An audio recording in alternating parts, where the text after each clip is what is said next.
Theme parks for many can offer a very nice and enjoyable day out. However, when you get creeps at the park, or the idiots who don't follow park rules, things can become horrific quite quickly. So get comfortable and let the darkness take control. Number 1. I worked at Raging Waters in San Dimas, California for a few summers during high school. It was a great job, walking distance from my house, and I got to work on my tan. Anyway, this was the summer of 1987. I was just around 17 and I was on lifeguard duty at the top of the Dropout. Dropout was our huge slide that went up around 70 or so feet and slid straight down. No twists or turns, just straight down into a shallow slip of water. I'm doing my thing, telling people to lie down and cross their arms across their chest, and I would gently nudge them over the edge. It didn't take much for me to slide them over. Literally a slight tug was all it took. Mid-shift, out of nowhere, a group of 20-something-year-olds get into the front of the line. Around 4 guys and maybe a girl too. The one alpha guy of the pack tells me, "Hey, let me slide off myself." And before I could say anything, and I was told by the lawyers that witnesses heard me yell at him to get down, he hoists himself up on top of the horizontal platform of the slide, where one is supposed to lay down, so I can see them slide, and takes a running hop over the ledge. I think he was trying to do a cannonball and land with his back against the slide. At least that's my theory. Like they say, when something bad happens, everything was in slow motion. The guy gets a lot of air. I don't think he realized that the drop was almost 90 degrees down. In midair, he tried to self-correct his jump, his arms and legs wildly trying to feel for anything to grab onto, but it never happens. Thinking about this as I say it, it's sort of like Wile E. Coyote when he runs off a cliff and for a split second or two, he hangs there in midair, realizing that he's screwed. Somehow he free falls between both slides, as Dropout has 2 identical slides about 2 feet apart, and hit every iron crossbar that held the 7-story deck. The guy falls about 70 feet, hitting pretty much every steel girder on the way down. He lands at the base of the slide, with just about every bone in his body broken, compound fractures everywhere. He ended up in a wheelchair for the rest of his life, and settled for about 1/10 of what he tried to sue us for. Yup, that arsehole tried to sue the park, and me. Luckily there were dozens of witnesses who saw and heard me yelling at the guy to get off the slide. I was also told by management that this guy was absolutely loaded. Either way, I still feel sorry for that poor arsehole. Number 2. Around 10 years ago, a few of my friends decided to go to Cedar Point. Everything was fine, right up until riding the power tower. We all sat down in the seats and everything seemed fine. I used to live near Gauga Lake in the 90s, so I rode these types of rides often.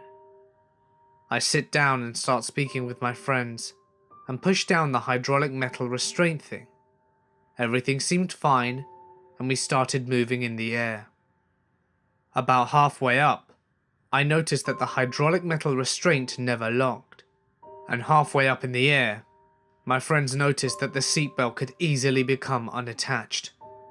We all start screaming, but this being a ride, the operator either doesn't hear us or doesn't care, because everyone screams on rides.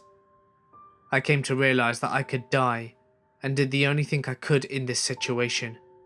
I put all my strength in holding the bars to my chest whilst the ride is dropping to the ground, which wasn't too bad until the ride shot you back up into the air. I was dangerously close to not being able to hold on anymore, but I managed and the ride ended. After the ride stopped, I couldn't move, and my friend said I was completely white-faced. Then I noticed blood dripping from my hands. I was squeezing my hands so tightly that my fingernails dug into my skin. And 10 years later, I'm still shaking just saying this. Sadly, I've not been back there since. It's actually not the first time something scary like that has happened to me.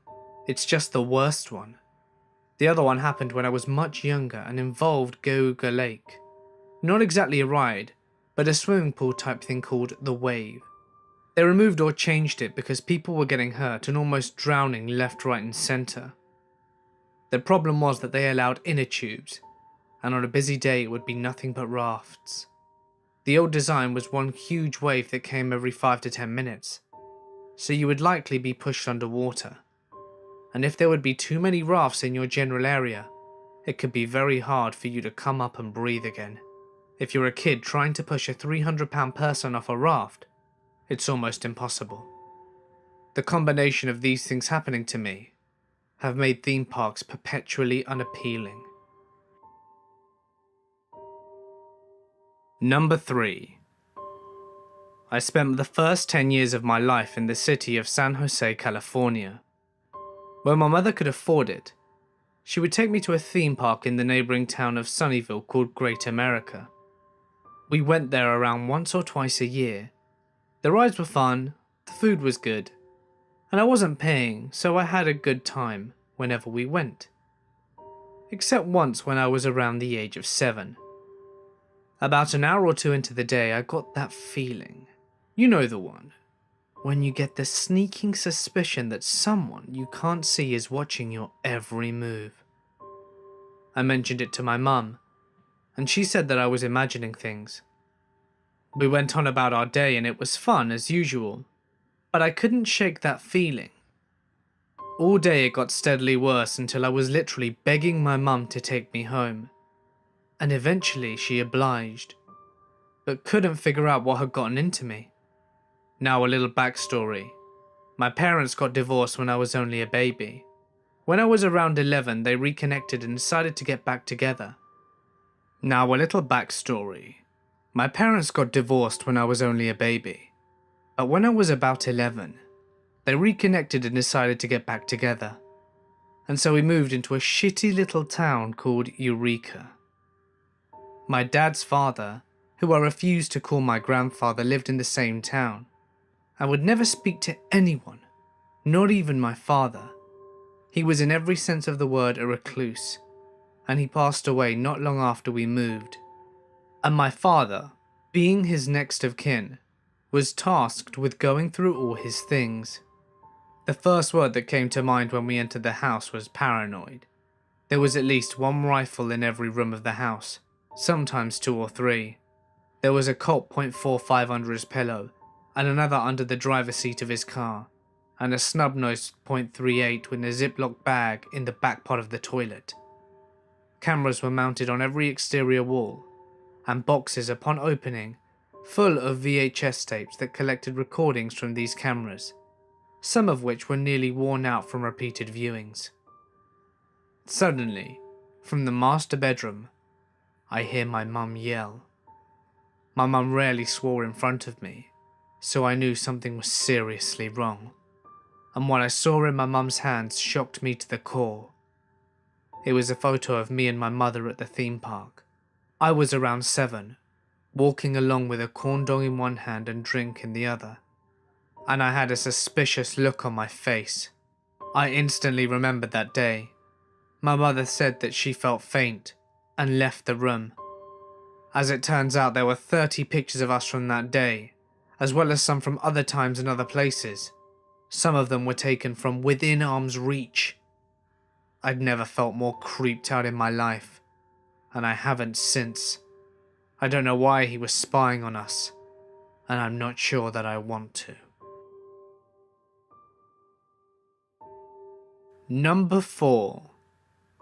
This story has stuck with me for a long time. I was on break. The park was hot, around 94 degrees with the humidity squeezing my neck. The park was packed, with walking room no better than rush hour traffic. My friend was the park medic who had only been working there for about 4 months. Her name was Shelley. Whilst we were talking, an alarm came in over the radio, stating that a guest had passed out next to her child. She immediately left our conversation and took off running. Next time I saw her, she was clocking out, and she was walking to her car crying. I asked her what was wrong, and she let the waterworks go. She looked up and told me what really happened. An old lady came to the park with her granddaughter. The grandmother was waiting on a bench whilst her granddaughter played in the splash zone. The grandmother collapsed, and the granddaughter runs over just as the woman starts bleeding from her eyes, nose and mouth. Shelley is there moments later, and the managers were by her side in a panic. Shelley immediately starts trying to check her vitals as the girl grabs her arm and begs her not to let her grandma die. The grandmother died shortly after, and Shelley quit that same day. Number 5. Okay, I know there are only 4 stories mentioned in the title, but this one really stuck with me, and even though it's not scary, I think you might like it anyway. I was working in Disneyland and dressed up as Minnie Mouse. During one of my first few weeks, I was working at Chef Mickey's one morning. I'm doing the rotation and see a family with a girl who was really sick. Her family were feeding her using a G-tube. She was in a wheelchair and didn't respond to much. She was fussy, so I indicated to the family that I'd passed their table then come back to them. About 10 minutes later, my attendant comes up to me and says that Princess so-and-so would like to see you now. So I go over to the family, and the mother told me that Minnie Mouse was the girl's favourite character, and asked if we could take some pictures with her. Of course!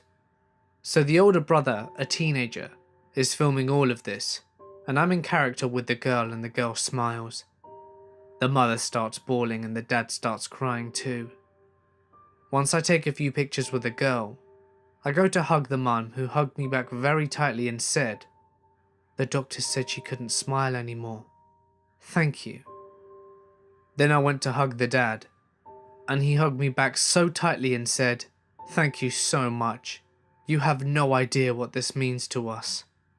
There's a difference when the person is talking to the character and when they're talking to you.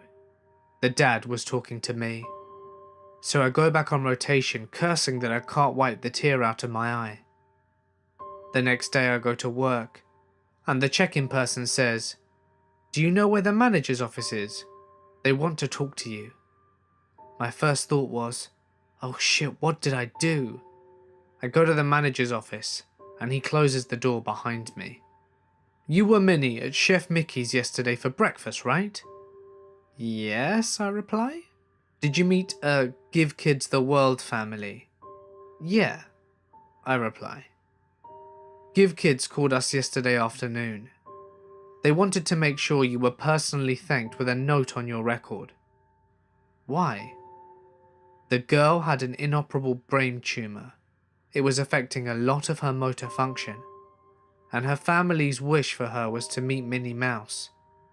Yesterday afternoon, whilst they were in the park, they noticed she was getting sleepy, so they went back to their room so that she could take a nap. I'm sorry to tell you this, but she never woke up. She held on long enough just to meet Minnie, and you made that happen." I was offered to speak to a grief counsellor but declined. It's really heavy to know that a child was so close to death, and that they hung on just to meet their favourite character. And to know that you were the reason they felt that they could depart. So yeah, whenever I was having a bad day at work, I would think about this girl and her family, and say to myself, this is why you do this, because of people like her. Hey guys, it's Mort here, and thank you so much for listening. I hope you enjoyed today's video. The last story was sad, But even though theme parks can be dangerous and have creepy people lurking, they still bring a lot of joy and happiness to many. If you enjoyed the video, be sure to smash that like button and subscribe, as you won't want to miss what I have in store for you next. And if you have had a creepy or paranormal experience that you wish to share, feel free to send it to my email, which you can find in the description. Feel free to follow me on Instagram and Twitter, @TheMortisMedia. But anyway, for now guys, I'm gonna sign off. Stay awesome, and I'll see you in the next one.